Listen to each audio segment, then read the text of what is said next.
So if you're willing to do that, go ahead and stand.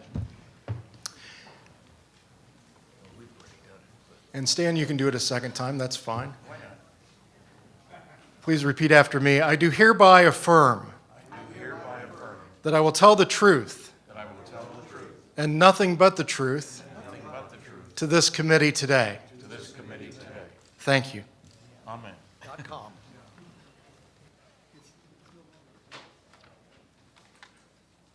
Distinguished Congresswomen and Congressmen, good afternoon. I personally would like to thank you for this opportunity to speak out on behalf of the many now passed through the portals of history, unable to speak for themselves. Men and women who have served this country selflessly and with honor, who are witnesses to something extraordinary, something beyond the human condition. Most would maintain their sworn silence for a lifetime. Others would eventually confide to their immediate loved ones, or to us, the truth of the matter. Moreover, to these who this panel represents today, who so valiantly fought for freedom during World War II, who saved the world from Nazi domination, the fates were not finished with such devotion to their country. Within 2 years of the surrender of Germany and Japan, they would be called on again to lead us into an unprecedented awareness that we may be under another threat, another invader. However, this time, not from any distant nation, but conceivably from across the vast distance of space. Prior to the summer of 1947, visitors from other planets were strictly the fancy of science fiction writers. For lack of outside influence, spaceships were rockets, and spacemen looked like our neighbors down the street, all of which were portrayed in popular TV series such as Flash Gordon and Buck Rogers during that time period. Nevertheless, the summer of 1947 would forever change that perception. Among others, highly skilled and professional people, such as college professors, astronomers, and commercial pilots, were observing flying discs, and military fighters were scrambled on these reported unknown aerial objects. From all accounts, they outperformed and outmaneuvered the best we could throw at the newly arrived phenomenon. Their very words, flying saucers, would forever become part of our vernacular. Many assumed they were of American design. Many believed Soviet. But then something happened in the high desert of New Mexico, which would alter the course of history. Ironically, the first atomic bomb wing, the 509th Bomb Group, was stationed at Roswell in 1947. This was a composite group assigned in the final months of the war, comprised of the best officers, pilots and their crews, doctors, nurses, all in one unit, all with top security clearances, the elite within the United States military. Their mission, to drop one, and if necessary, additional atomic bombs on Japan. 2 years later, they would have another mission, unlike the first. This was an assignment to retrieve something which had dropped out of the sky. In addition, for those involved who knew the truth, the stars would beckon with even greater brightness. On July 8th of 1947, the Roswell Army Airfield announced to the world they had captured a flying saucer on a ranch north of town. This is a matter of historic fact. Detractors would suggest that other UFO accounts are based on a faulty premise, that the phenomenon exists. The Roswell incident of 1947 does not suffer any preconceived misinterpretation of the event. It entirely rests on the premise that the United States Army Air Corps recovered a crashed flying saucer. Historically, the first explanation lasted for all of 5 hours as it slowly evolved from something otherworldly into a very common off-the-shelf weather balloon device. Please allow me to propound a consideration for everyone here present. Would any of us have any difficulty identifying materials such as rubber, wooden sticks, reflective foil, masking tape, and string? No need to raise your hands. as a continuing insult to the integrity and intelligence of the very personnel who were in charge of the atomic bomb at Roswell, officialdom, after 65 years of ridicule and defamation of eyewitnesses, insists that this elite military squadron would all raise their hands. The balloon that was assembled and launched daily by these same personnel somehow morphed into wreckage that even by today's standards defied conventional explanation. Dozens of witnesses have described to us paper-thin, metal-like material that could not be damaged by any standard means. Yet you could crumble it up, crush it into a ball, release your grip, and it would open up and flow like water over your hands. Weather balloon? Not a single witness to that alternative explanation. Since that time, due to eyewitness pressure, along with the assistance of one of your esteemed colleagues, the late Congressman Stephen Schiff of New Mexico, it caused the Pentagon to issue 2 additional solutions to what was recovered back in 1947. The third being Project Mogul, which was the exact same balloon contraption with the inclusion of an acoustic device. The fourth and most baseless of all, time-traveling wooden crash dummies, parachuted 5 years later in 1952. Even Jay Leno made jest about such fodder after the Pentagon disclosed its fourth version. Editorial writers and newspaper cartoonists lampooned the very suggestion and indicted indicted proponents as the real dummies. To think we now have 4 official versions of one historic event. Even politicians can't get away with that. However, which is the consensus of the eyewitnesses? Which of the 4 would provide sufficient evidence, albeit circumstantial, in any court of law? Former U.S. Attorney General Joseph DeGenova has stated, quote, "Circumstantial evidence is often stronger than eyewitness testimony because it's based on the facts. When you have footprints in the snow, it proves someone was there." End quote. The Roswell incident has produced hundreds of footprints, not in the snow, but rather in the desert soil of New Mexico. Sworn affidavits and a growing list of deathbed testimonies, confessions, all stating that the first press release about the recovery of the flying saucer was the correct one. As attorneys, you all know that deathbeds are admissible.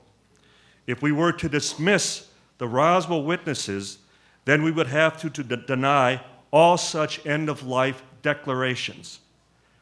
There should be no discrimination just because we do not like their testimony. The proponents of a new theory and ideas are rightfully pressed for answers. Yet whether one is able to offer evidence, either pro or con, should not be the issue. Rather, the situation where after years of inquiry and investigation, there still remains questions. The mystery continues. That alone should generate further doubt and speculation. To do otherwise and persist in ignoring one of the most significant discoveries of all time may be one of the greatest mistakes in the history of humanity. To paraphrase Shakespeare's Hamlet, there are more things in heaven and earth, Horatio, than are in your dreams. Thank you. Thank you. Just for the record, would you give a little bit of your background, just briefly? My background, I worked for the U.S. Postal Service for about 25 years, and I graduated cum laude from Concordia University in Wisconsin. I was a special investigator for the late Dr. J. Allen Hynek of the Center for UFO Studies in Chicago. I would become the center's director of special investigations for 10 years. I sat on their board of directors for 10 years. And to date, we have interviewed over 600 witnesses, either directly or indirectly involved, which have provided us with an opportunity to write 4 best-selling books on the Roswell incident. The Roswell movie, which starred Kyle MacLachlan, Martin Sheen, Dwight Yoakam was based on our first book, UFO Crash at Roswell. So it's been quite an adventure. But I need emphasize to the panel that I was a complete skeptic. We thought we would make a single trip down to New Mexico and in a single weekend wrap this up, either coming away convinced that this was nothing more than a weather balloon or something else just as conventional. And upon speaking with firsthand witnesses, describing those very characteristics I mentioned of the material, of the wreckage, we realized that we needed to get back and continue tracking down as many witnesses as quickly as we could. We realized that we were potentially on one of the biggest stories of all time. Thank you for your passion and your commitment to what you've been doing. Well, thank you. Mr. Friedman, you're an old witness here, so you know the rules. I am the oldest witness here. You're not even close to us. Go ahead. You're right. I'd like to show the opticals, the visuals that I supplied, just to go through them quickly, very quickly. Biggest study ever done for the United States Air Force, Project Blue Book Special Report 14, 3,200 sightings, never referred to by the debunkers. The next one, please. Symposium on Unidentified Flying Objects. Those are the hearings of July 29th, 1968. I was the youngest then of the contributors to that. 254 pages, well worth looking at. The next one, please. Dr. J. Allen Hynek's book. He was only the Air Force Project Blue Book consultant for 20 years and chairman of the Department of Astronomy at Northwestern. You'd think when astronomers take whacks at UFOs, they would at least look at Allen's book, but they don't. The next one. There's the University of Colorado study, 965 pages, $539,000 it cost us. The press gave the vision that this proved there was nothing to flying saucers. A more careful look at the report shows that 30% of the 117 cases studied in detail could not be identified. You didn't hear that when the report came out. So let's get those out of the way, and then we'll go on to my prepared testimony here. People have often asked me why I think aliens would want to visit Earth. I have noted many reasons. Graduate students doing their thesis research on a primitive society, mining of dense metals as we have the densest planet in the solar system, etc. But the most important to me is that I consider all civilizations would be concerned about their own survival and security. That means keeping tabs on those primitive societies in the neighborhood that show signs of being able to bother them. By July 1947, it was clear to any aliens in the neighborhood that we have a primitive society whose major activity is tribal warfare, and that soon, less than 100 years, which is nothing on a cosmic time scale, we would be able to visit aliens out there, taking our brand of friendship, everybody else calls it hostility, the facts that demonstrate that our nuclear weapons, powerful rockets, and radar, the beginning of advanced electronics.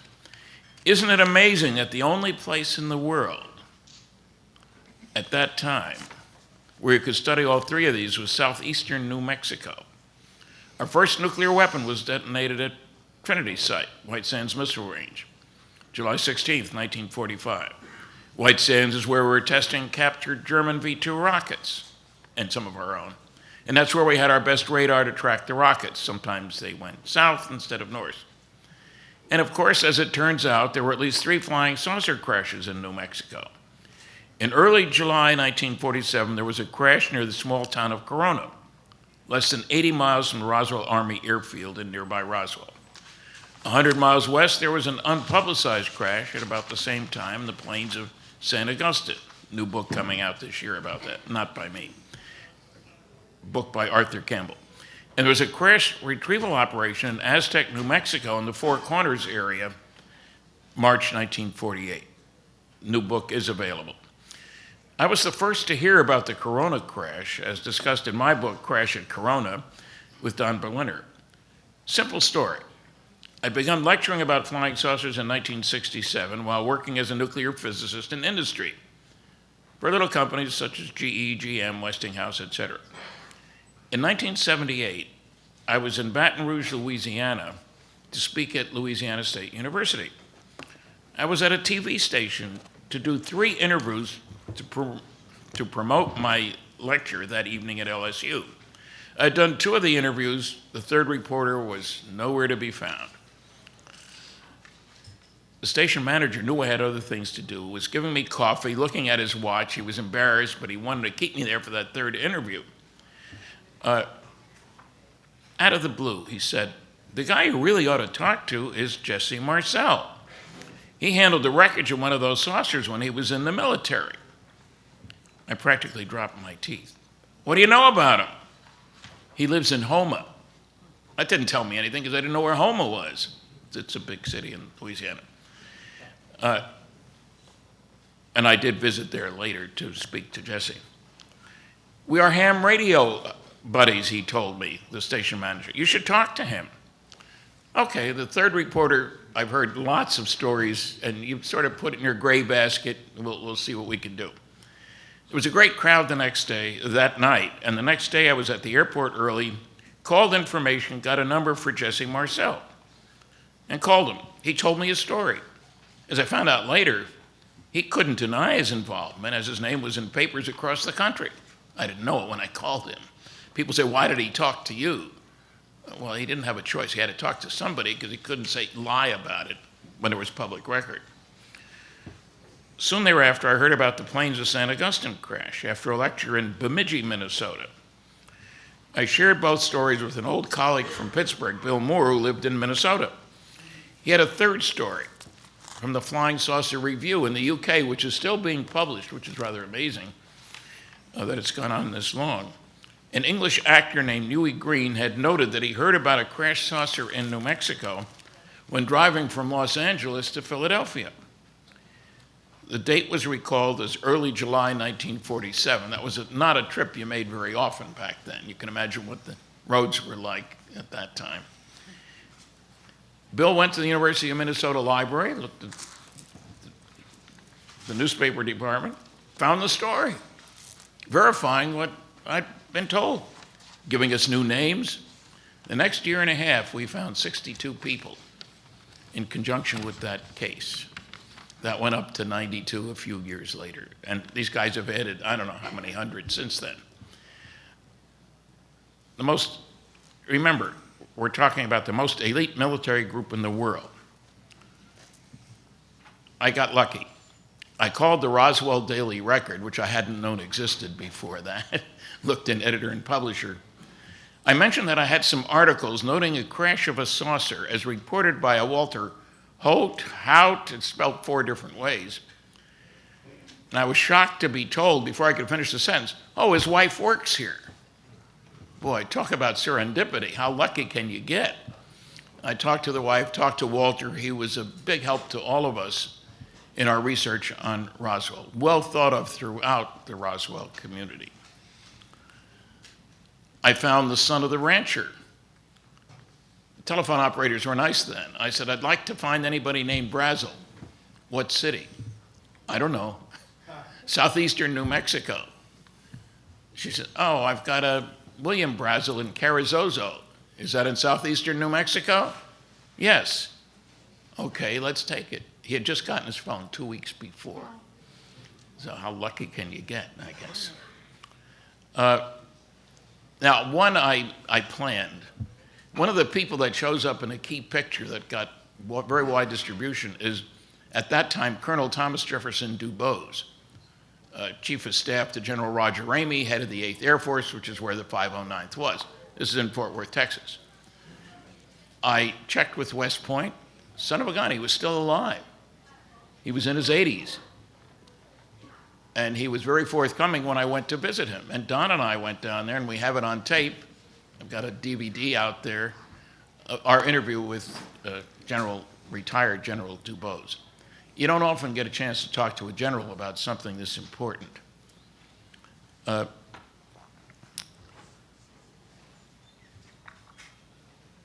several of us here will be speaking at the Roswell Festival, which is early July.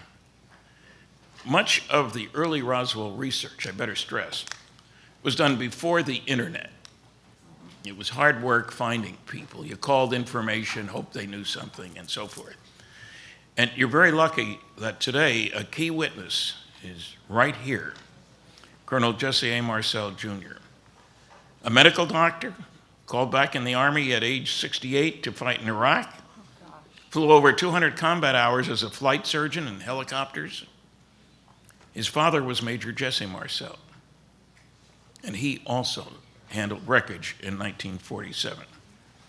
There are many Roswell debunkers who do their research by proclamation, not investigation. Their motto is, "Don't bother me with the facts, my mind is made up. What the public doesn't know, I won't tell them." We have all found these people. As a physicist, I want facts, not fantasy. So I am most grateful for this opportunity to be here. Thank you very much.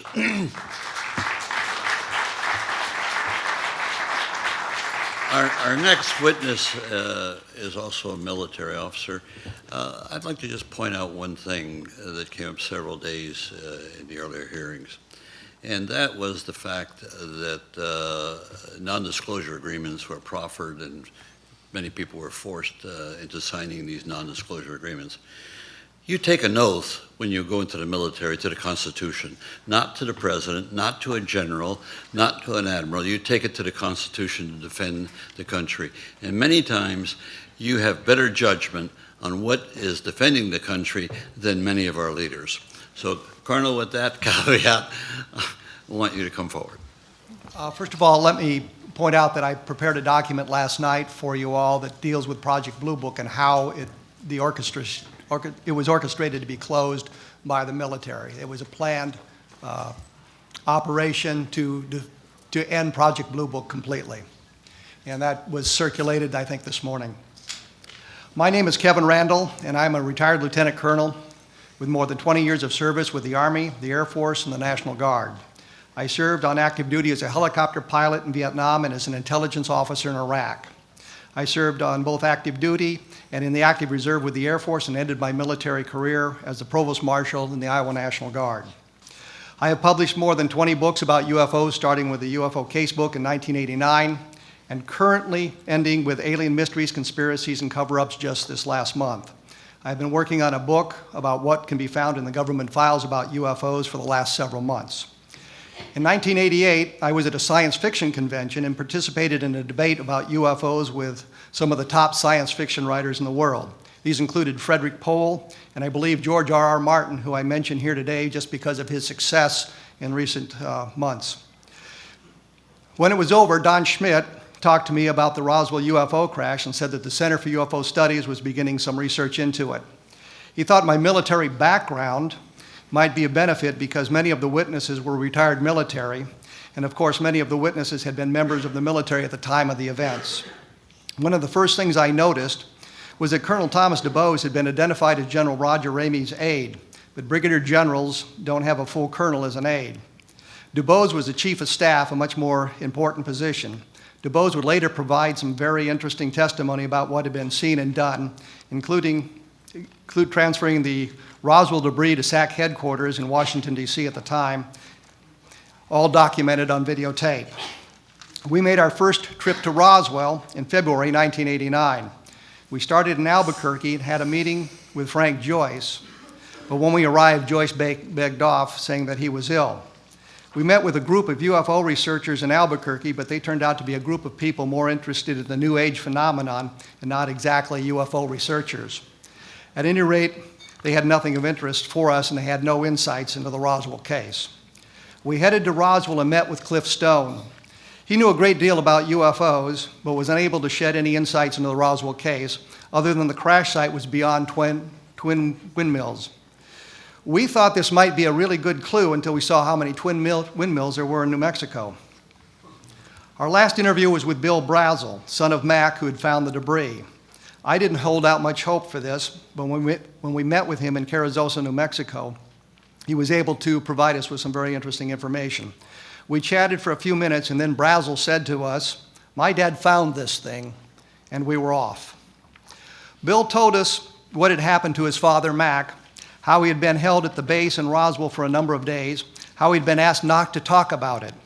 I suppose you could say he was sworn to secrecy, though there didn't seem to be any threats made to him and no documents signed.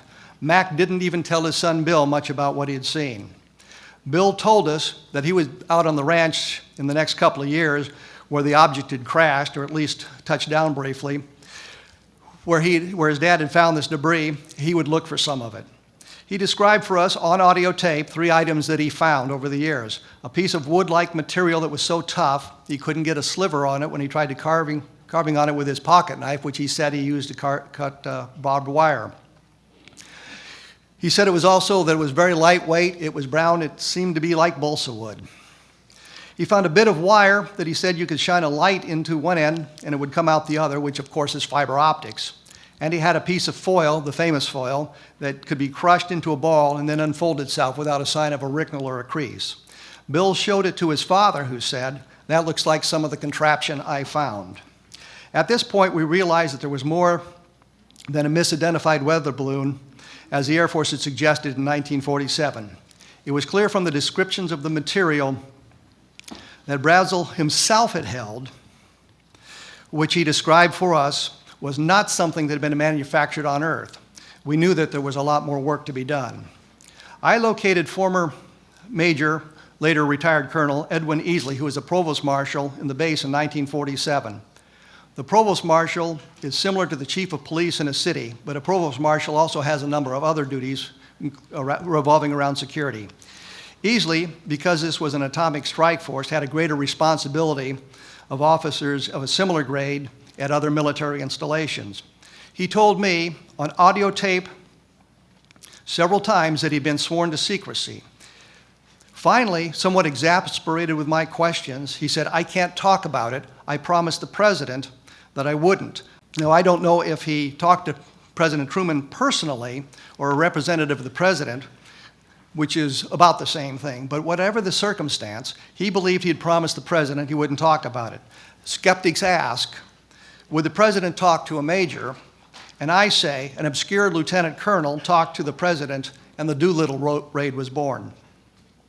Easley confirmed that Brazel had been held on the base for several days. He said that Brazel was held in the guest house, which is not exactly jail, but if you have a guard on the door and you're not allowed to leave, it really doesn't matter how comfortable the quarters are, it still qualifies as a jail. I will note that we can prove Brazel was in Roswell after he first reported the find based on the documentation we have. Neighbors tell us he complained to them about being held there. Marion Strickland, one of the neighbors, said on videotape that Brazel had been gone for several days and he was mad about it. So Easley confirmed part of the story for us. Easley was also asked by me if the craft was extraterrestrial. What happened precisely is that I asked him if we were following the right path. He said, "What do you mean?" I said, "We think it was extraterrestrial." And he said, "Well, that's not the wrong path." Every member of Colonel Blanchard's staff, Blanchard being the commanding officer at Roswell at the time, and who later was in line to be Chief of Staff of the Air Force, gave us a variation of that. Major Jesse Marcel Sr., the Air Force intelligence officer at the time, said, on videotape, "It seems that it was something that came to Earth, but it was not something made on Earth." Let me say here that the skeptics have attempted to slander the memory of Blanchard by suggesting he was a loose cannon, which explains his handling of the discovery in the press release that he ordered issued. But his ratings, not long after the Roswell crash, by his superior officers, he was rated quite high, and there was nothing mentioned about the Roswell case. A loose cannon is not promoted to general and is not destined to be the chief of staff. Major Patrick Saunders, the base adjutant, who wouldn't talk much about it, the Roswell case when I interviewed him, did leave some documentation for us. He wrote on the flyleaf to the book, UFO Crash at Roswell, "Here's the truth, and I still haven't told anybody anything." And he signed it Pat. This page is called Damage Control, and it tells that files were altered, that they changed personnel records and the code words, and that the bodies and craft were removed from Roswell. In a letter to his daughter, which he kindly sent to me, Saunders talked about how they had successfully hid the paper trail.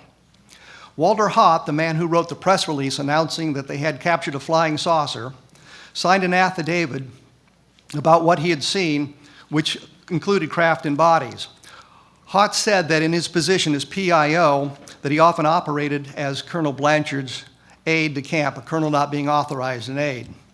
There's been some controversy about Haut's statement because for 20 years that I knew him, he had always said that he just wrote the press release. He didn't know anything beyond that. He didn't see anything beyond that.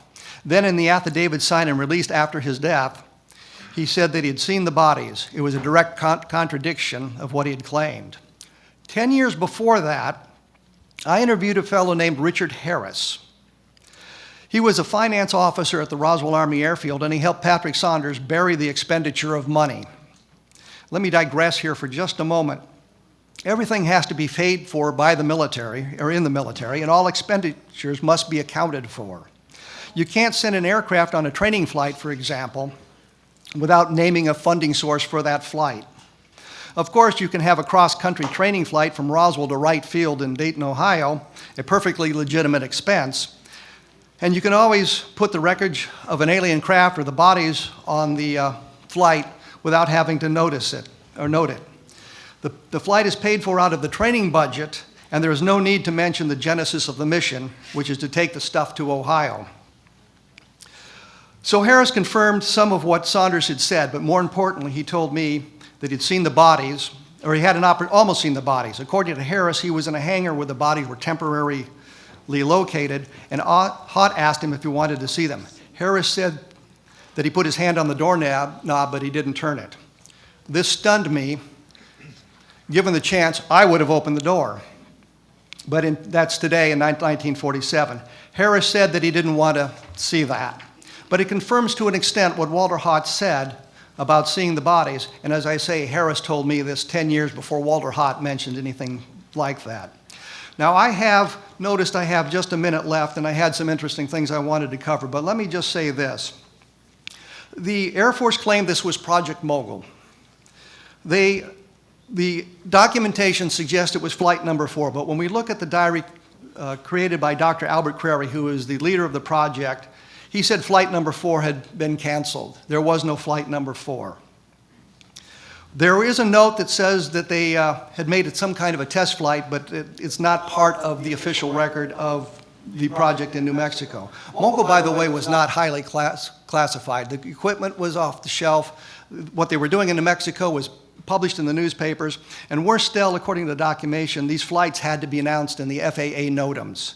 These notices to airmen were items that could affect aerial navigation. An array of balloons, some 600 feet long, drifting along at tens of thousands of feet, fit that definition. Moore was aware of that in 1995, wrote that they had not contacted the FAA because they didn't expect this mythical flight number 4 to leave the restricted area.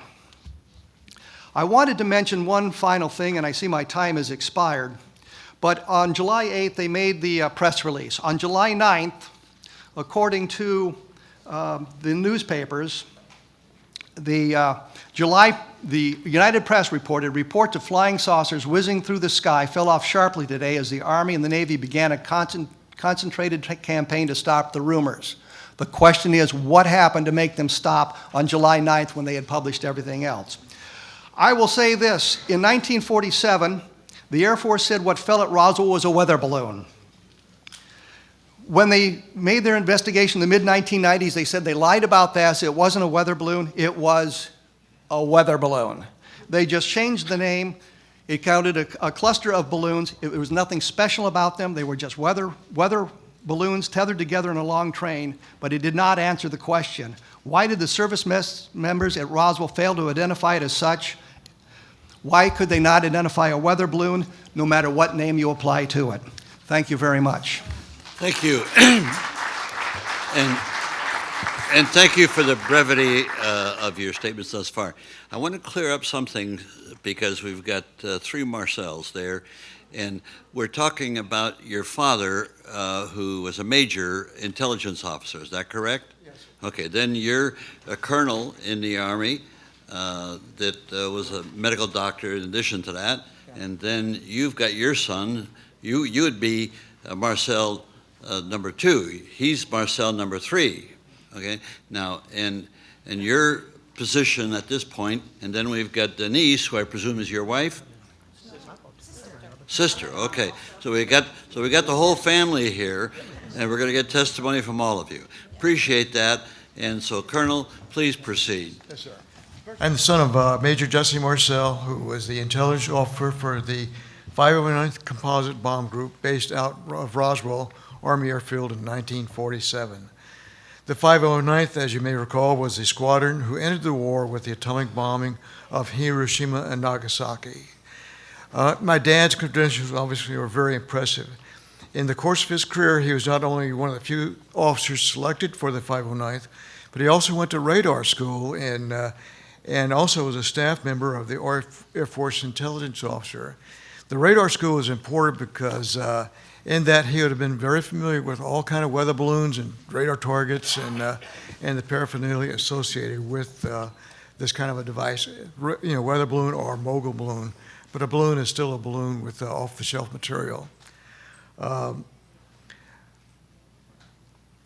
myself followed a career in medicine, graduating from the LSU School of Medicine in 1961, and I joined the military shortly after my graduation and internship.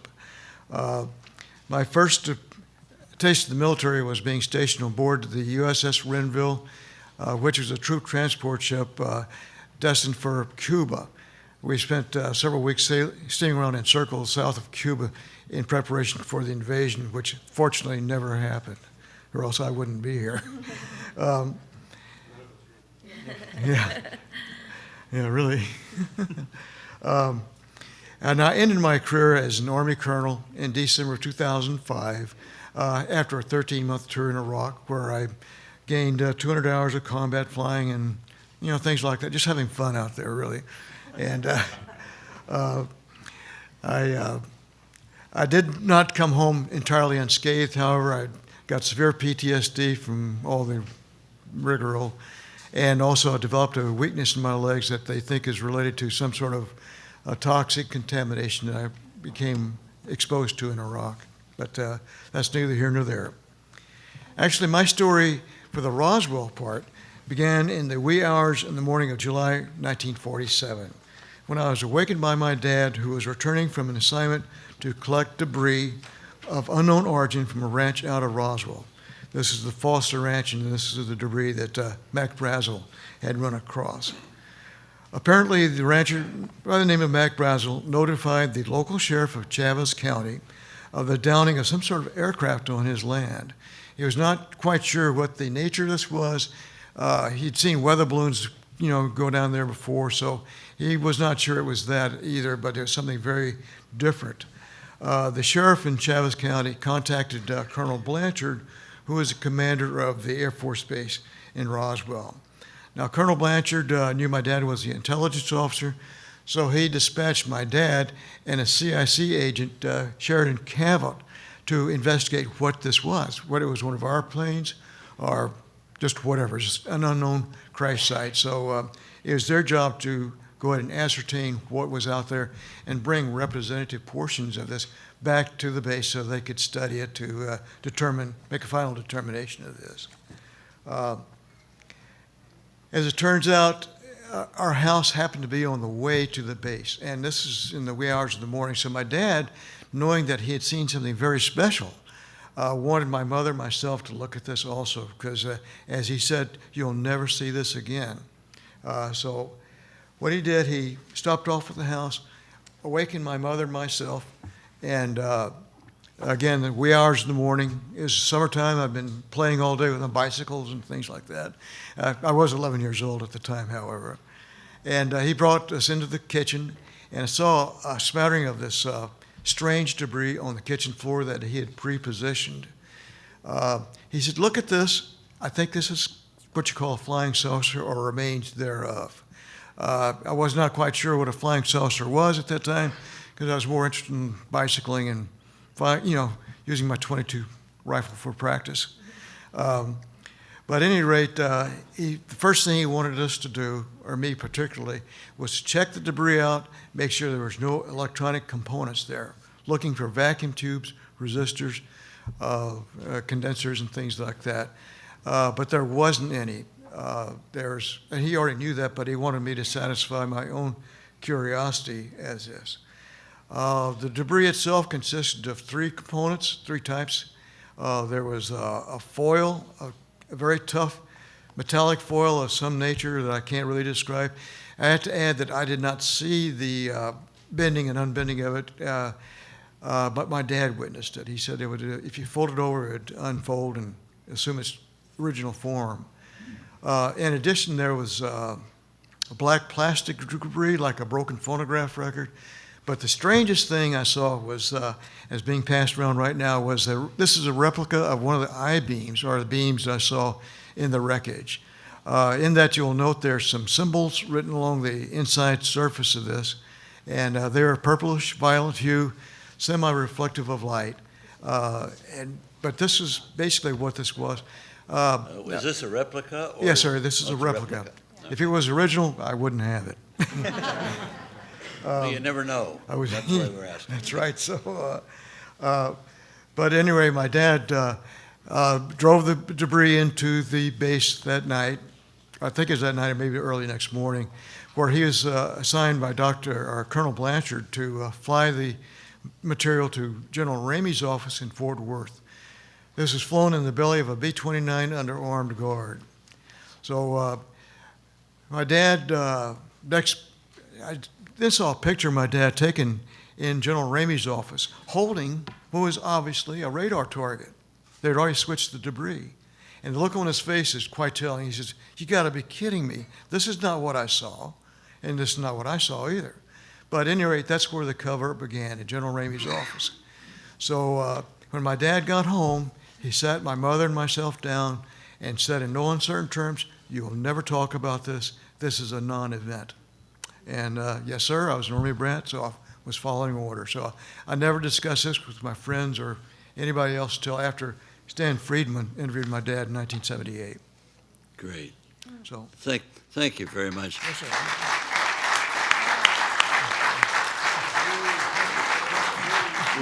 Let me reemphasize.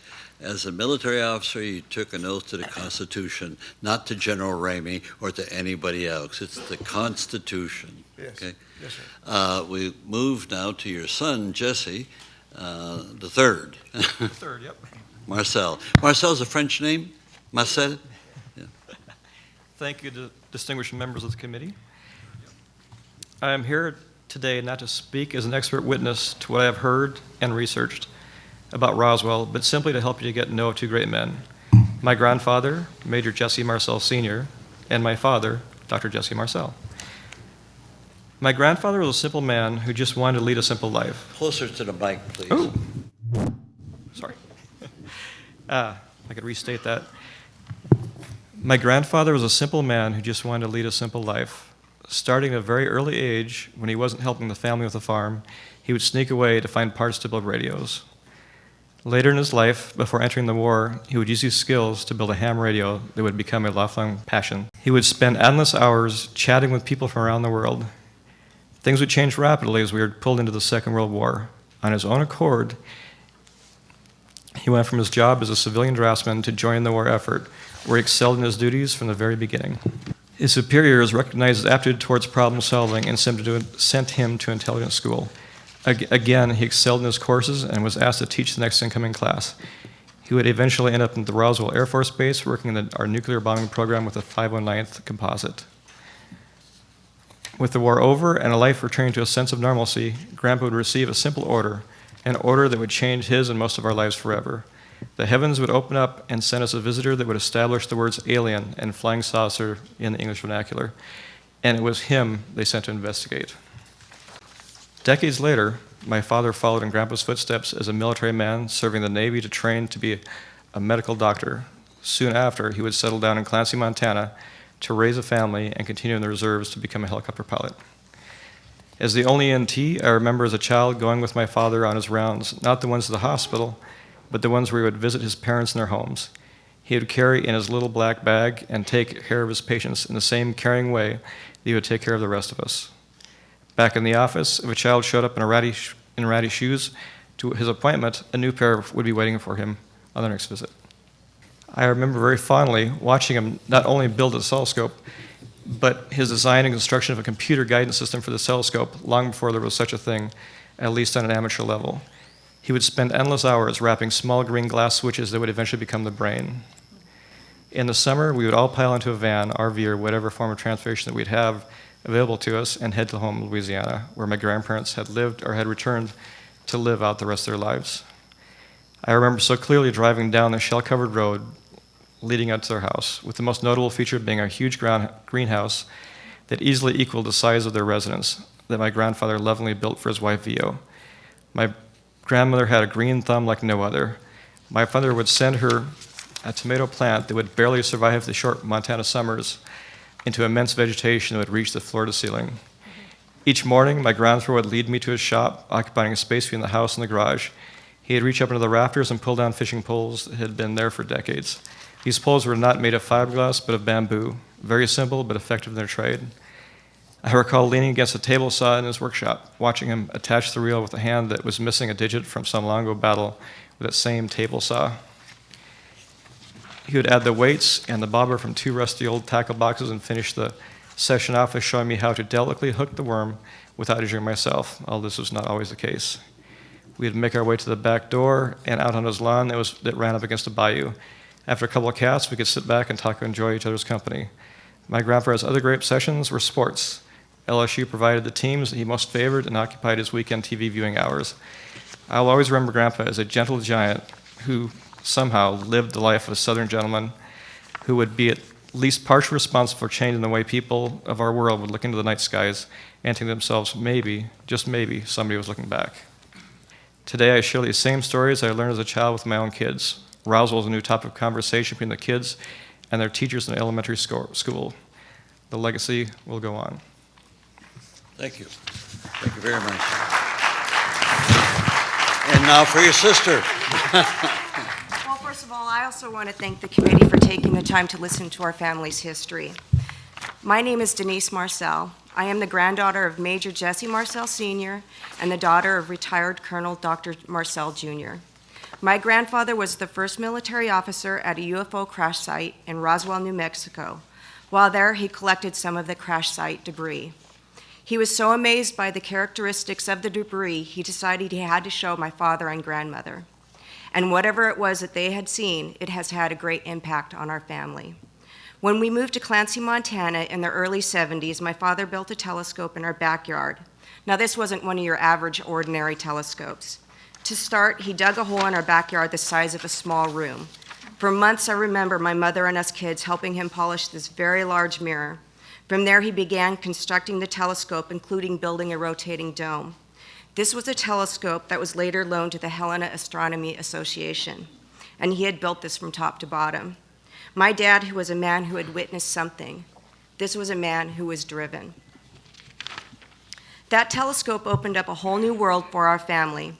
It was around the age of 9 that I first became aware of UFOs, not only because of the telescope, but also because there were times my father and us kids would camp out at night specifically looking for movement in the skies, hoping to catch a glimpse of a UFO.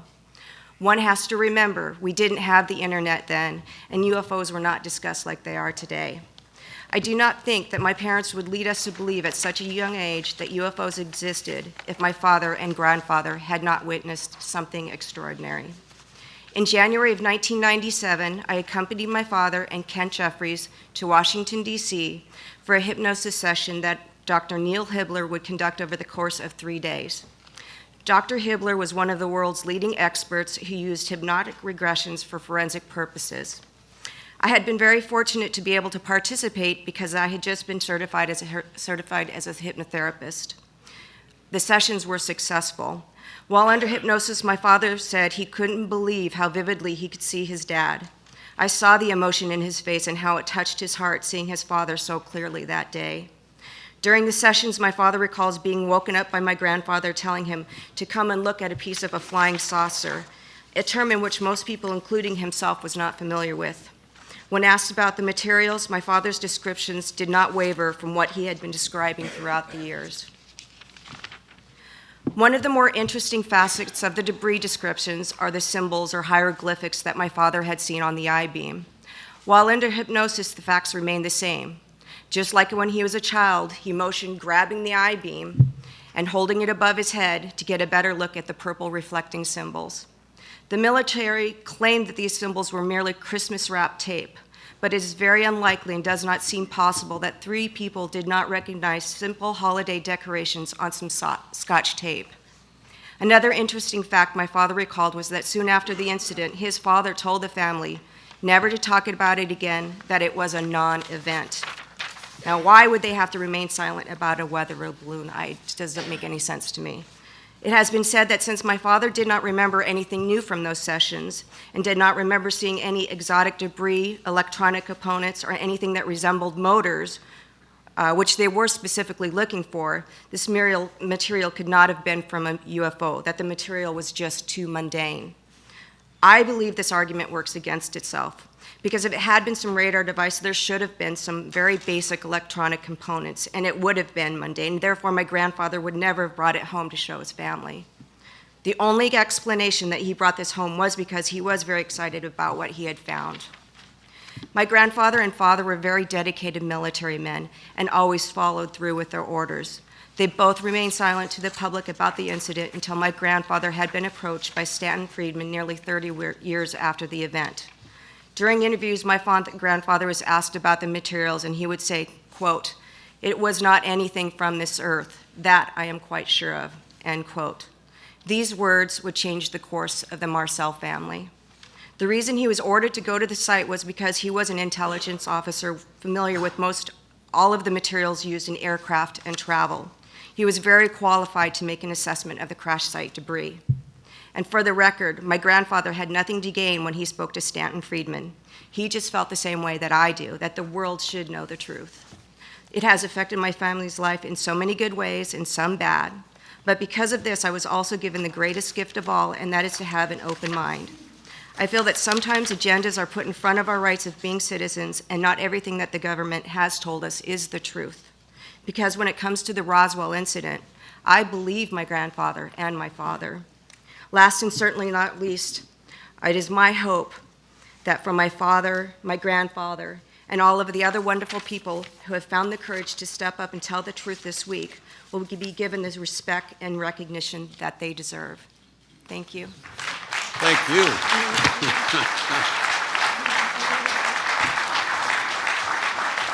I just want to say that the Marcel family has a very close friend. His name is Richard O'Connor. I don't know if you've seen what he's put forward to support you. So he's a friend of yours. I want to now turn to for the members' sake, we have 7 minutes that we can delve into with these people. And I'll first turn to Merrill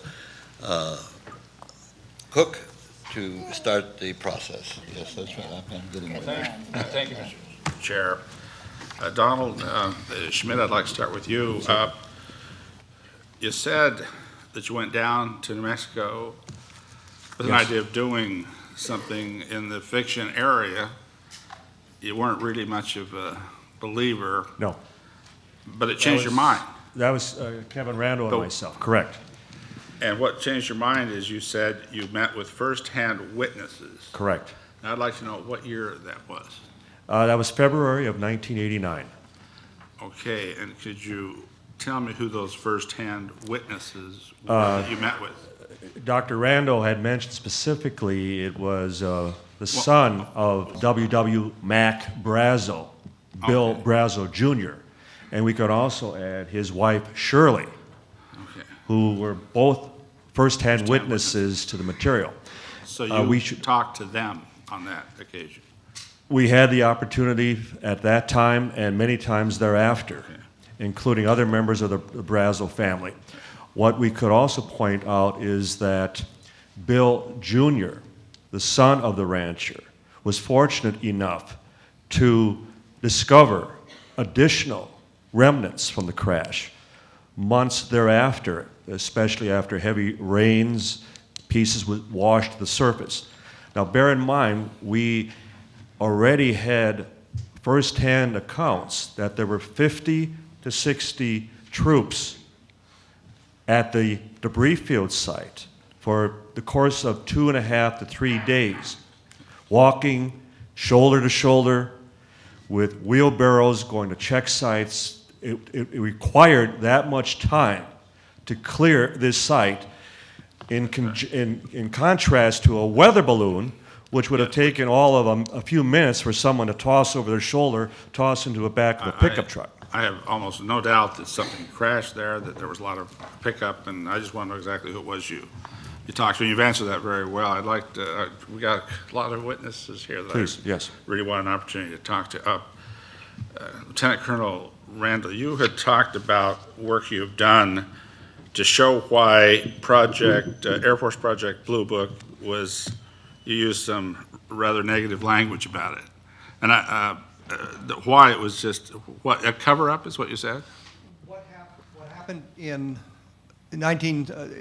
all during the 1960s, there is a series of letters you see in the Project Blue Book files where they're requesting to get Project Blue Book out of ATEC into the Secretary of the Air Force's Office of Information to de-emphasize the importance of Project Blue Book. Okay, okay, now, de-emphasizing the importance of Project Blue Book, that's not exactly the same thing. And that's, you know, when I look at that, I'm not trying to put any words in your mouth, but I got to focus in on a question here, and that's, when the University of Colorado was asked to help them make a decision about Project Blue Book, let's put it that way. And when the University of Colorado wrote a report, I think you're all correct in saying that what the report said wasn't exactly the way it was characterized, even by certainly by the government, and even and by the media as well. But isn't it true that it didn't say anything about it all being nonsense? It just said, we don't want to fund additional work on collecting this data that we are publishing to the world. I mean, there are 101 incidents published that we can read about from Project Blue Book. Am I correct? Well, what I'm asking you have absolutely no faith, and that's fine, in the National Science Foundation. Is that what you're telling us? What I'm saying, I just want to make sure I got it. No, what I'm saying is that the outcome of the scientific investigation was preordained. There's a letter from Lieutenant Colonel Hippler to committee members at the Condon Committee at the University of Colorado saying, this is what we want you to find. They haven't investigated a case, they haven't looked at anything, but here's what we want you to find. You have to say something nice about the Air Force investigation. Yeah. You have to say that it does not affect national security and allow us to close it down, because if you don't do that, we're going to be stuck with this for another 20 years. And Now, so the University of Colorado pulled the wool over the National Science Foundation folks. Is that what you're telling us? Yes. And they just during didn't the get it. investigation, They couldn't figure out that maybe there was influence from the Air Force on what Colorado they was. didn't care. What they were, the whole purpose of the Condon Committee was to end Project Blue Book and stop the Air Force investigation. During the Condon Committee's time in session, they were supposed to investigate cases that came up. There was a marvelous case from Shag Harbor, Canada, where something was photographed in the air. It was seen to hit the ground. United States Navy responded. The Canadian military forces responded. And there's even evidence that the Russians responded. The Condon Committee's investigation was to make a phone call to Canada and say, oh, it's just a couple of teenagers who saw something strange. We're not going to bother with it. No, Now, okay. Don, And you've, I mean, I appreciate your answer. I'm going to move on, not All right. because I don't want you to have more opportunity, but I'm so particularly interested in what Colonel Marcel, Dr. Colonel, and boy, you should be proud of these children and grandchildren of Jesse Sr. You have done a wonderful job in establishing, you know, just that story about the fishing pole. You're talking about an honest grandfather. I mean, that came, you didn't have to even use that word. The way you described that, and to you too, Denise. And I'm very impressed with you, Jesse Marcel Jr. I mean, you're one of the very few witnesses that have actually held or seen or accompanied your father with something in your hand that came from this incident, or an incident that, let me put it this way, somebody that's a friend of mine, somebody that I've listened to, somebody I already said I had respect for, a different party, but former Governor Bill Richardson has said to me, and others with us in a discussion we had with him, that everything you have said is honest. There's no question in his mind that that debris is there, it happened, and what you've said about your father and doing all that is absolutely true. What you've said to me here directly simply reinforces something I believe, because I have a lot of faith in the integrity of the man I just mentioned, Bill Richardson. But I have to say this. I'm looking at you straight in the eyes here. I know that you believe that's from an extraterrestrial source. But can you say honestly to this committee that you know that for some reason, or that there's something that you absolutely know that the government is hiding? Because Bill Richardson agrees with you that they should open the files. I agree with you, they should open those Roswell files. We should see exactly what might remain from whatever you and your father took over. So yeah, you give this committee a lot of reasons for us to say, open those files. But I just want to hear an answer to the question I gave you. Years ago, I was called to Washington. I was going to a meeting, and there was a gentleman by the name of Dick D'Amato who wanted to interview me when I got to Washington. And he was in the Capitol building, Senate Room 228, I believe, if I remember right. But he said he wanted to talk to me about what I saw in Roswell. So I went up to the Capitol building, and very friendly, very nice gentleman. He says, we want to talk about what you saw in Roswell. And he asked me, did I want to talk in a secure room? And I said, well, sir, I'm not going to say anything I haven't said publicly already. He says, but I might tell you something. And so we'll talk in a secure room. So we went down into the basements, several floors down below in the Capitol building. And there was this beautiful meeting room there with a big table there with the pictures of our founding fathers across the overhead there. And when we sat down, he sat at the head of the table. I sat to his right. He had a legal pad to take notes on. And there was a book on the table, too. It's called Majestic. It was a book by Whitley Strieber, which actually is a fictional account of an established fact there. And he said, this is not fiction. So he admitted to me right there, this is not fiction. This is a story about the Roswell, in a fictionalized version. And so it's the conclusion you came to after you had a chance to listen to some people that had analyzed some of that material.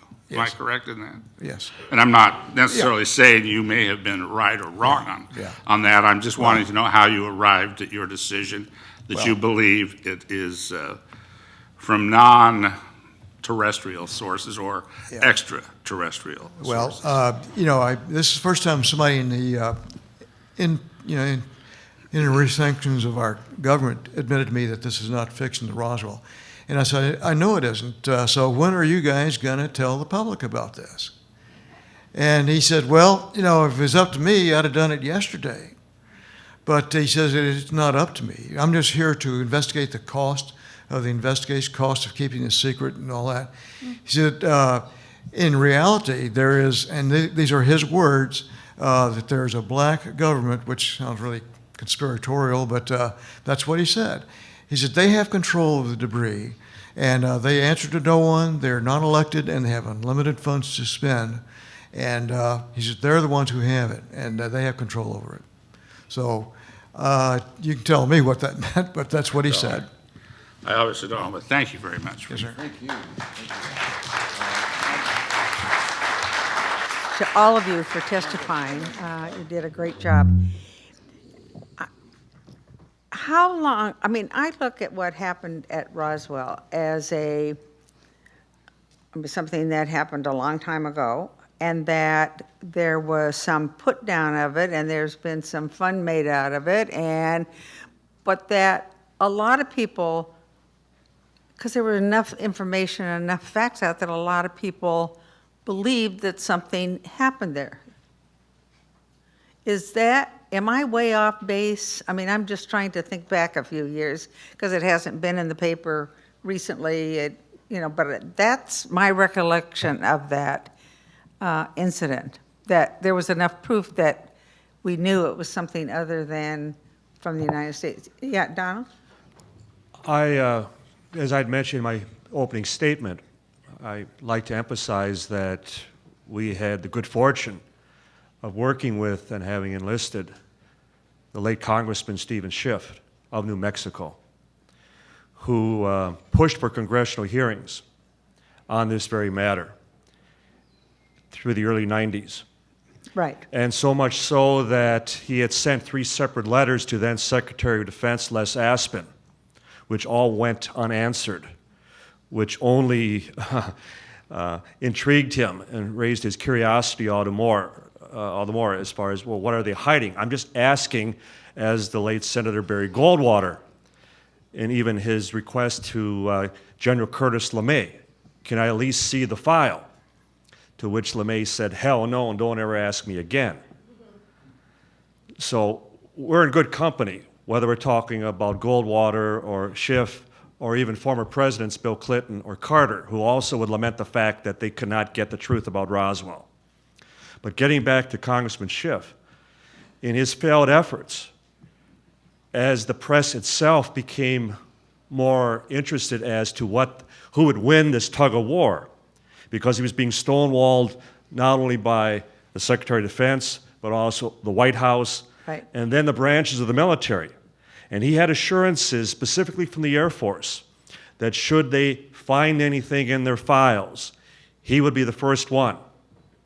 Well, as Newsweek magazine very aptly put it, as though a preemptive strike, they called a press conference here at the Pentagon, and Colonel Richard Weaver, as Colonel Randall mentioned, in putting out the Project Mogul theory, same balloon. It was just a redesign of the same balloon explanation. And I'll never forget how I called up Congressman Schiff here at his office in Washington, thinking that, well, that would end that relationship because he would have to accept that new explanation, that new solution to the Roswell mystery. And his immediate response to me was, Don, they're a bunch of damn liars. And he had assured us, and you know the history, he assured us that with his reelection coming up that we would then resume the effort. Well, he would die shortly after his reelection, age of 51. We don't read anything into that except that we lost a tremendous ally. And in that, there was a lot of that publicity, the fact that someone within the government was actually sticking their nose under the curtain, under the tent, and for nothing more than asking to see the files, and still being turned down, still being told, just as Senator Goldwater, hell no, and don't ask. There was debris. I mean, it crashed. There was debris, and talked about touching the debris,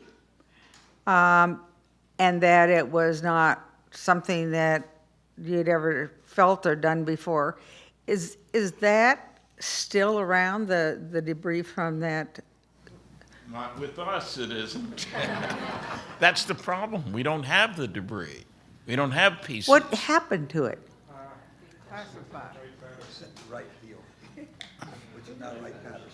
Probably got sent to right field when we know that it got sent. Okay. Where it went from there, whether it went to Area 51 or who knows what, we don't know. The security curtain slammed down very quickly. How That's quickly what afterwards? How many? 5 hours. How many? 5 hours. From the actual announcement of the recovery of the flying disc, it evolved, as I mentioned, within 5 hours into the weather balloon. In fact, as Stanton mentioned, and we have Brigadier General Thomas DeBose, who is even in 2 of the pictures with the substituted weather balloon. He stated that the balloon was a hoax, that part of it. They were ordered, as he described, to get the press off of the general's back, off of General Ramey's back. They were the ones who substituted the balloon for the real material. And when you have a brigadier general going on the record actually stating that the official government explanation is a hoax, you would think it would get the media's attention. Right. And that's also the dilemma that we have had with the very conception of the investigation of the Roswell incident. The fact that, well, why don't the witnesses come forward? Because just as Jesse's father, just imagine at that time he was a lieutenant colonel. He was the head of intelligence of the 509th Bomb Group. Again, I can't use the word enough, the elite within the military, head of intelligence. We might even ask, why would the base commander, Colonel Blanchard, instead of just sending out a couple of grunts, a couple of enlisted men to go check out this funny material, he sends out his 2 head of intelligence, 2 officers, follow the rancher back and investigate this firsthand on a 4th of July weekend, no less. See, these are all the questions that the press refuses to look into, but we haven't. And that dilemma that as Major Marcel, when he finally stepped forward and said, being familiar with all materials, both familiar and domestic, this was something not made on this earth. We didn't read about this in the papers, did we? It wasn't on the CBS Evening News. The only publication to touch that was the National Enquirer. So we wonder why there's this constant taboo, this ridicule factor, and it's the very reason that witnesses have refused to come forward after all these years, because they know how it's going to be treated. Thank you. Thank you. I want to ask Colonel Randall, what is the significance of the July 1947 Roswell incident, in that we also had a significant one in July of 1945? Tell me, what is the significance? Well, the events in Roswell in 1947 set up the entire cover-up. At that point, we Cover-up of what? cover-up of the alien visitation. Okay, say that. What we look at is, after the Kenneth Arnold sighting on June 24th, 1947, there was an awful lot of stories in the newspapers about flying saucers. There was all kinds of discussion about what they were. One scientist postulated that if you left a dark movie theater and you walked out into the bright sunlight, you'd see spots in front of your eyes. This is what people were seeing. Didn't explain why the spots were black instead of silver. There were military officers making comments. At one point, one officer said, well, we're not interested in the flying saucers anymore. I don't want to know the editorial. I want to know what about the Roswell incident began the cover-up, you just said it, and no, don't give me the editorial part. Just stay on that part. Stay on the scientific part right there. What happened at Roswell, the cover-up of the alien, whatever we think that is. I hate that word, but whatever that is. Why, and yet, even yet today, why? In 1947, we'd just come out of a war. We are worried about our competitors in the world. If we can exploit this find, discover the propulsion system, discover the materials, how they work, we take a huge step ahead of our competitors in the rest of the world. So in 1947, it makes perfect sense. We don't want people talking about this. The Russians aren't going to spy on us if they don't think there's anything there to spy on. So they've eliminated our competitors. Why it persists today, I am somewhat puzzled about, because it would seem that we've become much more sophisticated and we would understand what's going on in the world around us and space around us, and we wouldn't be frightened. Unless we still don't understand. And I think the problem is we haven't decoded the materials. Okay, thank you, sir. That was good. And now you guys who know these people, you don't get to be a major in any of our militaries unless you're a well-respected, highly decorated individual about our nation, our family, and who we are. And that was your father, sir. Congratulations on that. As 11 years old, as you testified today, you witnessed the Roswell incident's crash. I'm saying crash. You might have called it something else. I don't know. Crash is good? Okay. You witnessed particles from the crash, balloon notwithstanding, whatever else they said notwithstanding, actually saw particles of what the craft may or may not have been. Did you not? Yes, ma'am. Decorated father, you're now a colonel, a medical doctor, and the Roswell incident continues to be mysterious to some, factual to many. You had firsthand information, and now your children who have lived with a grandfather and a father they've respected of high decorated ability and consequence and served in our military. Military has a special emphasis in most countries, and certainly in ours. That's why everybody who testified in these 3 days to me, who's ever military, I have the highest respect for their service and dedication. What would you offer to this committee at this time on this issue, Roswell, that would help me to understand, and the rest of us as well, where we go from here? What you've seen, you've already kind of gave us a sample of it and all of that. What else should we know before we get up from here today? Well, I think what it does, it tells us that we're not alone in the universe. As a matter of fact, there's other civilizations out there, and they're finding Earth-like planets around other star systems every day. And that means that we're probably just beginners on the new kids on the block, so to speak, that they are obviously more advanced than we are in their science and hopefully their cultural abilities too, that they can get here from wherever they come from. So, and it also means that that they survive their nuclear destructive abilities too. I think any civilization that develops into space travel has gone through a nuclear age, and we're still on the precipice of either surviving or not surviving ours. But it means that they did, and if they can do it, we can also survive our nuclear warlike tendencies. My last final point for me, are you aware through your father, your own experiences, that we chase their aircraft, or we have on occasion, and obviously they have traced ours, and does that exist, and if so, why, and did we find anything, did they catch us, or are we gone, or what? So. Well, you know, I just, I'm like, I just know what I read in the papers. Okay, then that's okay, don't speculate. I'm just an observer of one event there, and I have a lot of theories, but... I bet, I'll talk to you offline on those. Okay. Okay. Thank you very much, I yield back. Thank you. Thank you. Our next is Congresswoman Lynn Woolsey. Thank you. There's just so much, and it's, you Marcells, I mean, don't you all worry that this isn't going to be resolved in your lifetime? I mean, good grief, tick, tick, tick, here we are.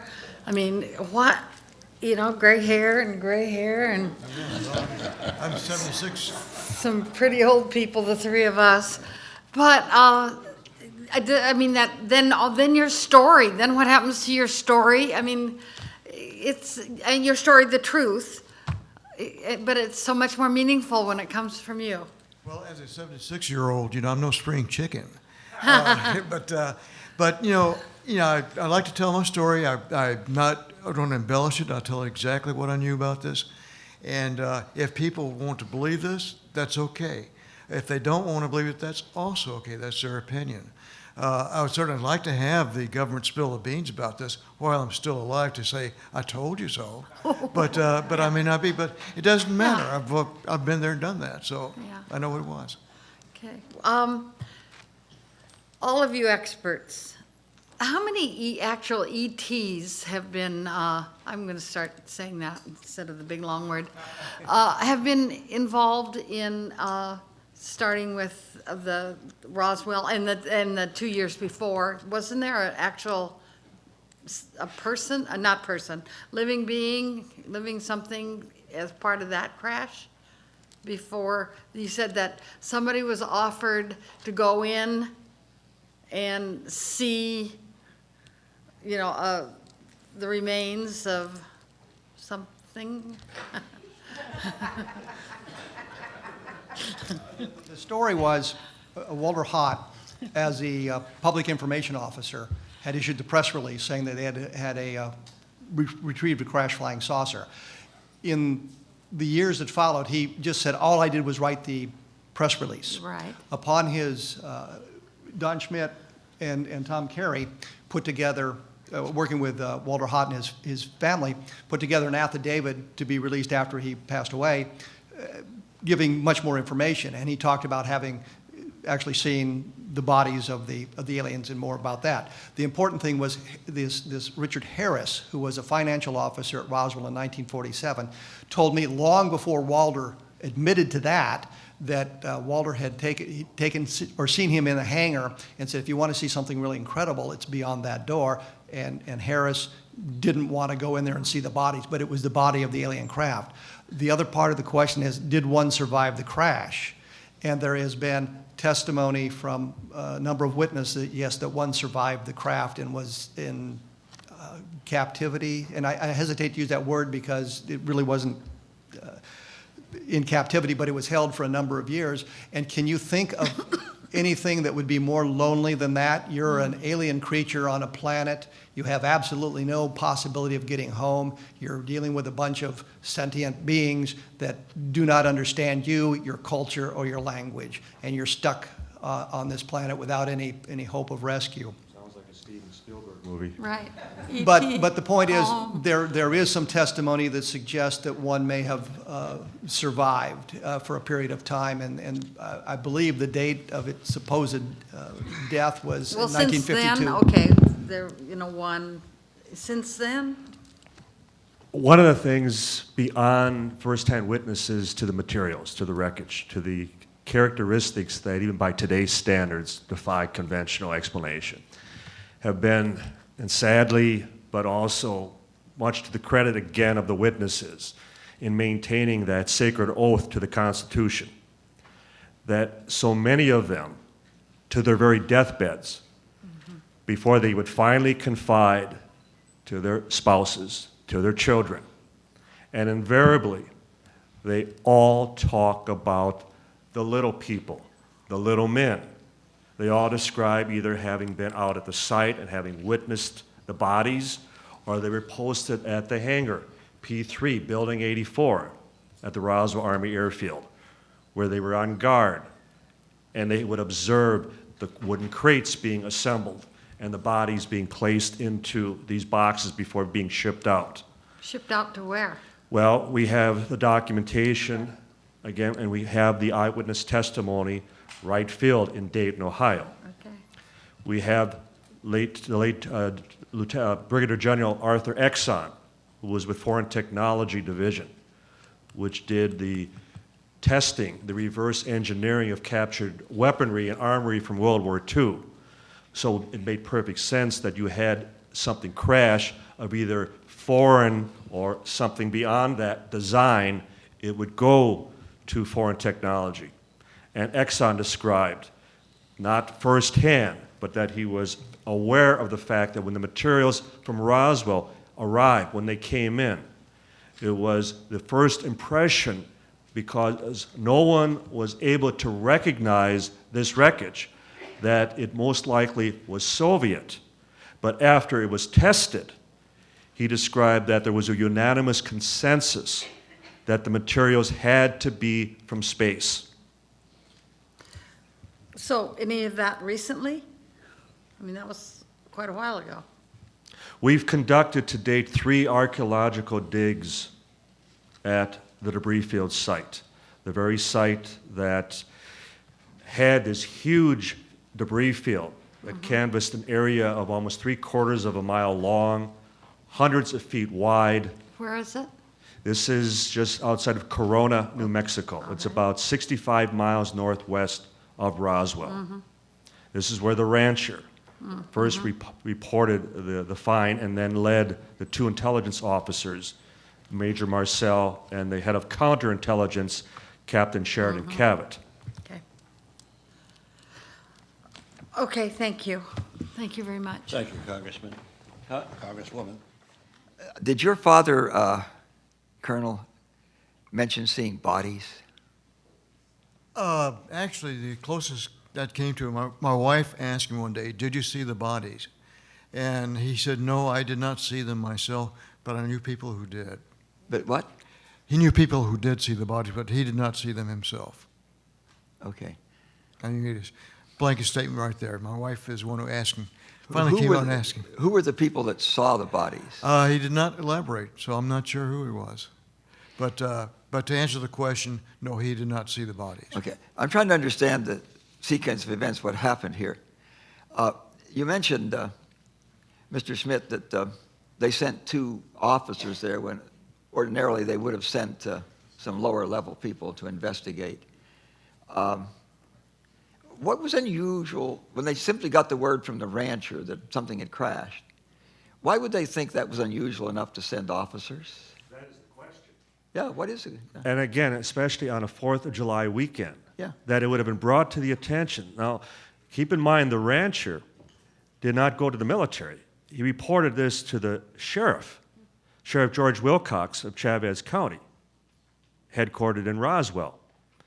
And it was only due to the fact that there was a reporter by the name of Frank Joyce from radio station KGFL who suggested this sounds like a military matter. You should report this to the 509th. And they, in turn, the sheriff contacts the base. He personally speaks to Major Marcel, who's at the PX having a sandwich. And it's important enough, again, 4th of July weekend, that he alerts the very base commander, Colonel William Blanchard. And after examining the material,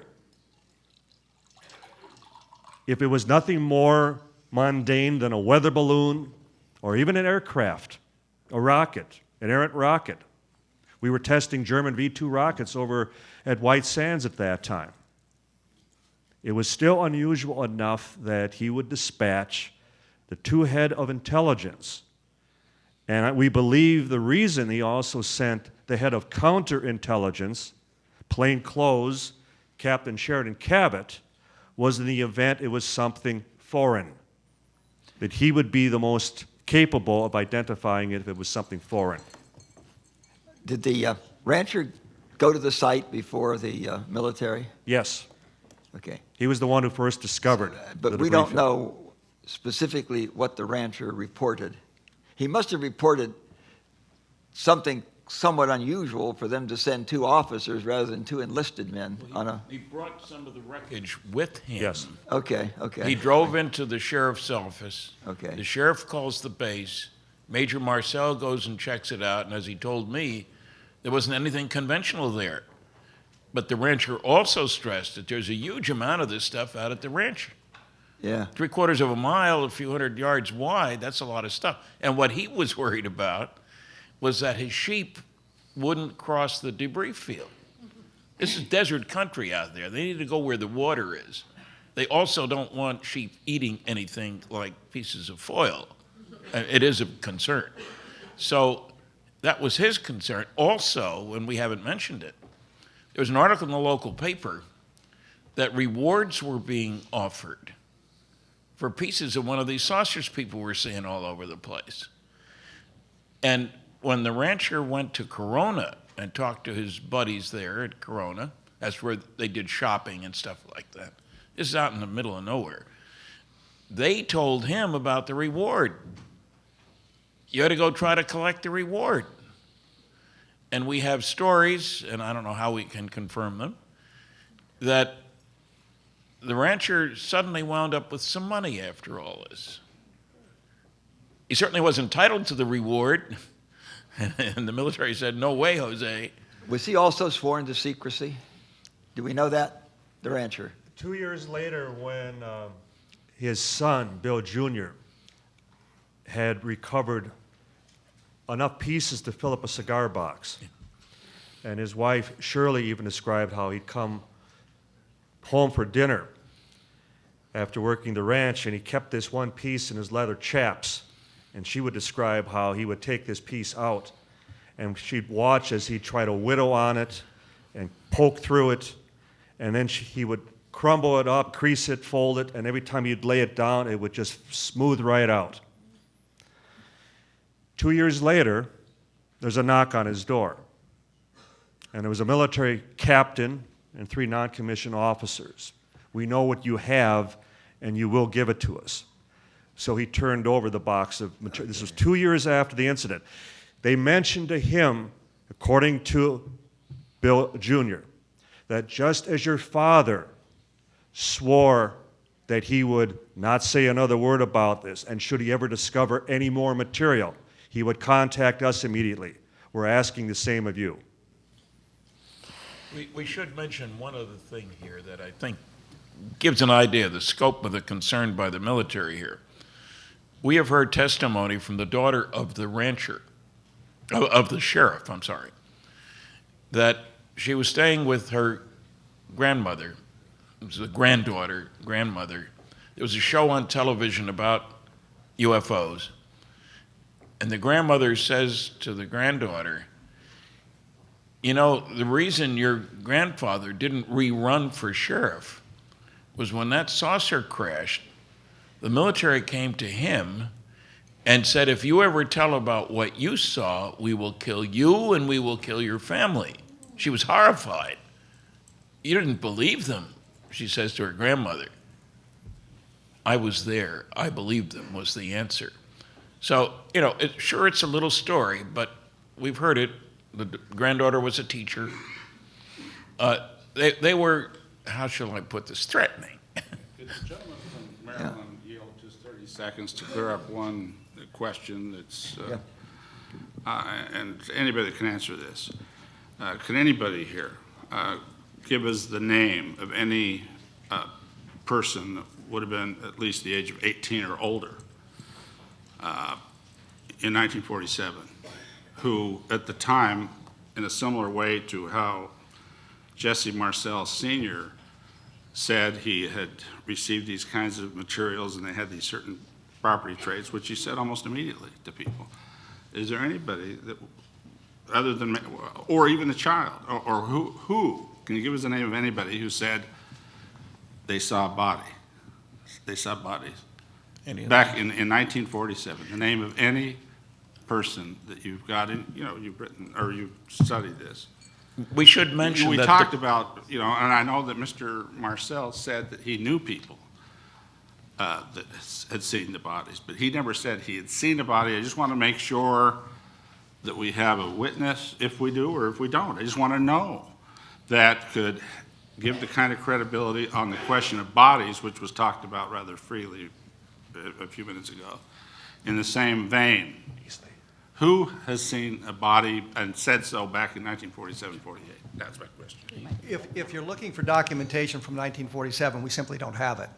If you want the name of somebody who was there in 1947 who saw bodies, then we have lots of names. Major Edwin Easley, the provost marshal, mentioned to his family that he had seen the bodies. He mentioned they quizzed him about it when he was very gravely ill with cancer about that, and he said, oh, the creatures to them. Of course, I asked who had seen the bodies and said so in the same time period.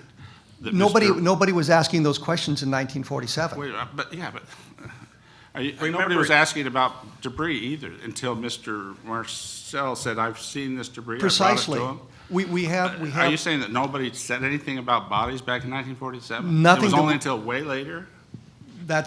I just want to know. That's probably an accurate statement. There's probably an accurate statement. I'm on the issue is what I'm. What you have to understand is after the story broke in the newspapers, the military got everybody out of town. Marcel is not, if you're a reporter and you're looking for Major Marcel, you can't find him. If you want to talk to Mac Brazel, you can't find him. Mac Brazel saw the bodies. Reclaim my question, just so I make sure I'm clear here, what I'm trying to ask. Hey, the Army, the Air Force, they could have been covering up from less than day one. They could, from the first second. That's not what I'm asking about. I'm asking, was there any person at the time? And maybe they can't because of a cover-up, even at the time. I'm just saying, is there the name of anybody, living or dead, who in 1947 it was documented that they said, and at that time said, not on their deathbed, not later after they've had some other situation, but at the time said they saw a body. That's my question. I understand the question. Yeah. I understand the question. And the answer is no. We have no documentation from that time frame when they saw the bodies. What we have are the people who were there, who later on talked about it. Most of these people didn't come forward with their tales. I apologize for taking all. That was the. But I wasn't trying to. Yeah, that's last time he'll yield to the gentleman from Utah. Let me make just one closing observation. Oh, one quick question. Were there any radar tracks from FAA over this? No? No radar tracks that you know of? Okay, none. Okay, curious about that. You know, there are two things about this that tell me, if I didn't know anything else and never met any of you, that the Air Force is not being honest.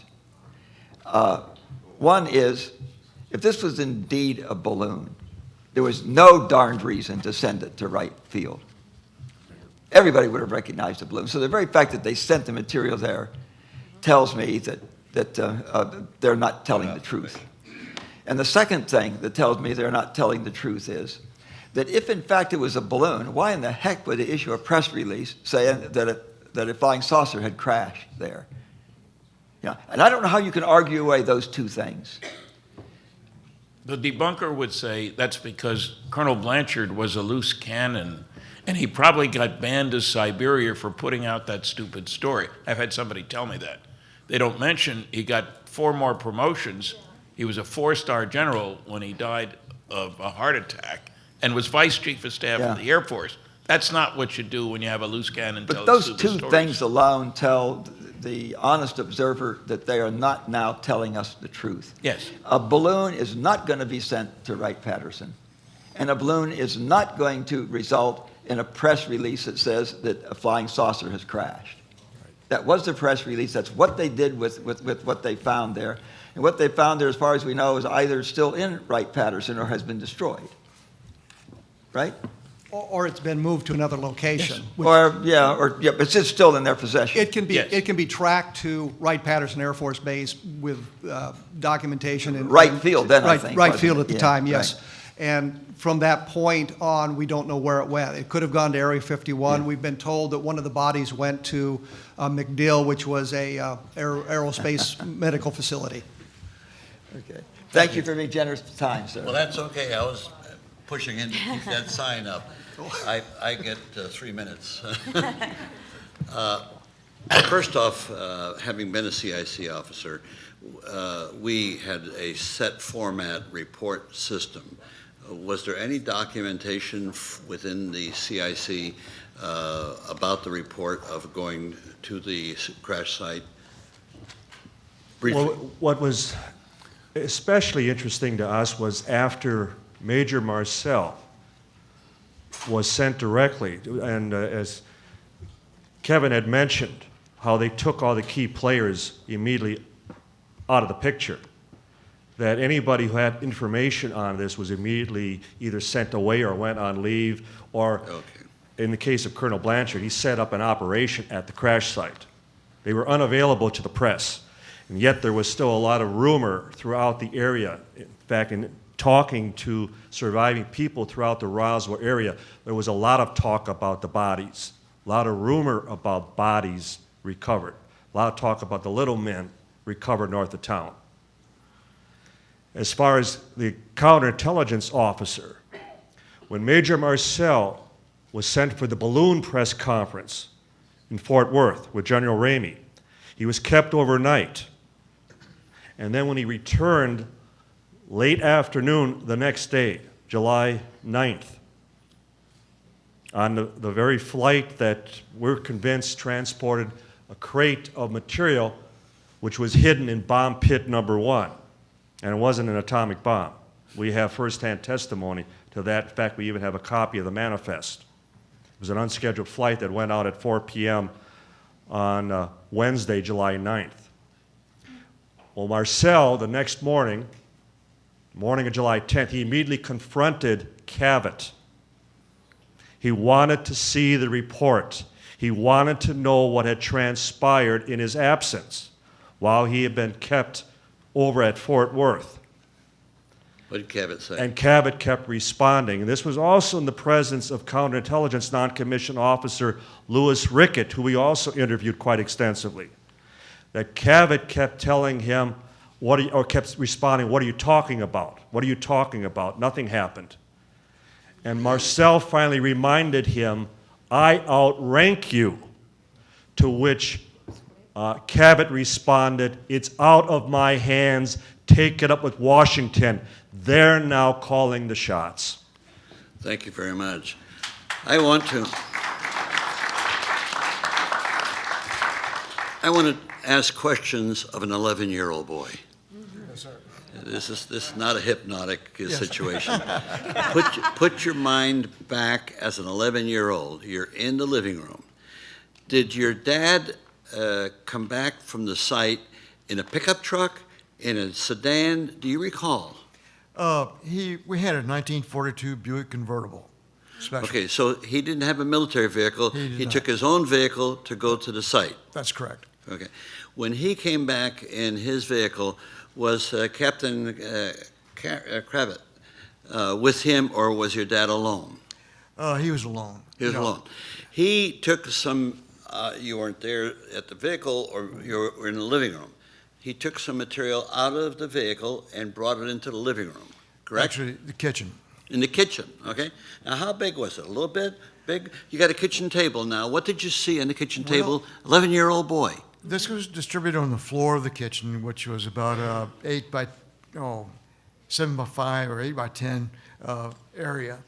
And he had pre-positioned the material on the kitchen floor before he got us up.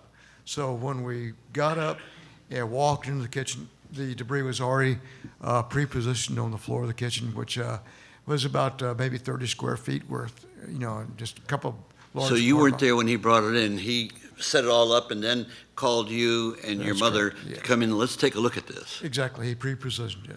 Okay, pre-positioning, he was trying to form somewhat of a design if you're Well, pre-positioning. I think he was trying to put it together, but there's so much of it, he couldn't do that. There wasn't enough. Yes. And was a beam like this, which you're circulating, is this one of the things you saw there on the floor? Yeah, there are several beams like that, and like I said, there was also some black plastic debris, like a broken phonograph record at that time, but it wasn't that. It wasn't vinyl. So, but the debris primarily was the beams, the foil, and the black plastic debris. I did not, again, see any electronics. As your father is talking to you and your mother, did he mention any fact that, boy, we saw this debris and look at it, but we also saw some bodies? Did he say anything like that? No, sir. So he did not want to horrify you as a child or your mother that he saw something worse than that. So do you have any conclusion from the conversation as an 11-year-old that maybe your dad was not telling you everything that he saw? Bodies were at another location. It wasn't all in one place. The So they debris was spread out. over here.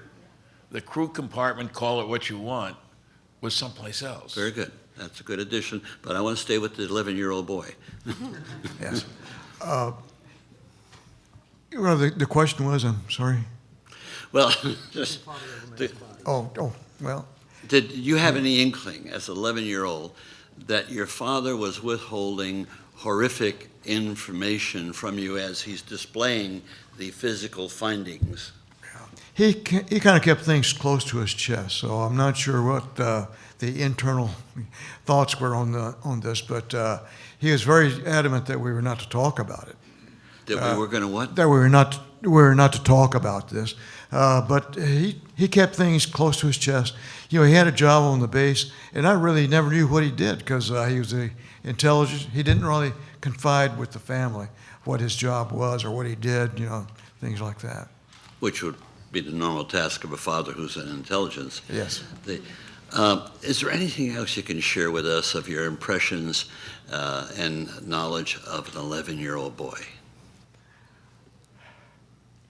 Well, yeah, it was a very earth awakening experience, or space awakening experience for me. It did make me very interested in astronomy and cosmology, because I realized that whatever was on the kitchen floor didn't come from here, but came from out there. Yeah, I got that impression from other comments that you've made, that you've intellectualized your experience quite extensively. Yes. Let me close this facet for another hearing. We're going to take a 7-minute. Carolyn has a question. Carolyn, please. I heard you about to close it, and I just wanted Yes, to no, ask. ask your question. We Just got wanted to a ask few something moments. you just said. So the major was an intelligence, high-level man. Yes, ma'am. Kept things close to his chest. Yes, ma'am. Didn't share a lot with you that he felt was very high intellectually, has to do with his work. Yes. But, Okay. I'm going to let you answer this. But he prearranged what he had gotten that night and put it away on the floor, woke you up and your mom to come take a look at it. Now that in and of itself, this goes my mystery side of me, dun, dun, dun, dun, dun.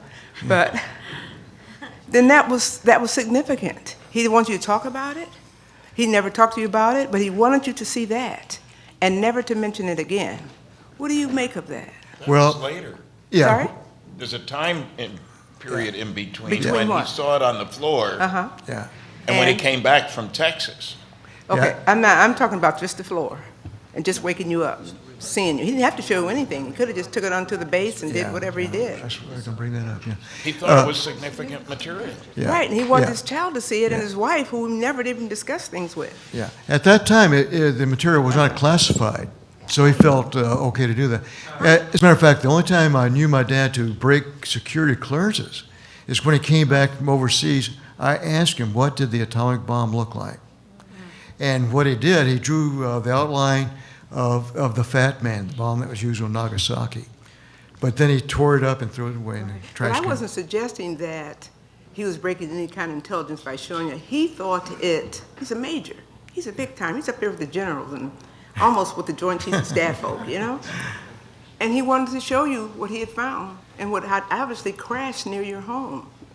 But you couldn't say something about it. And then for whomever they are to take it and make light of it and it never happened and it's a balloon, that doesn't go together. No. You know, again, he was very excited about this. He knew this was a very special event there, and he wanted my mother and myself to be first-hand witnesses to this thing. But when he came back from Fort Worth after General Ramey, then he said, no more. It didn't happen, period. You got to stay with it. Thank you. Okay, thank you. We're going to take a 10-minute stretch recess, no more than that, 10 minutes, and we'll go into the next testimony.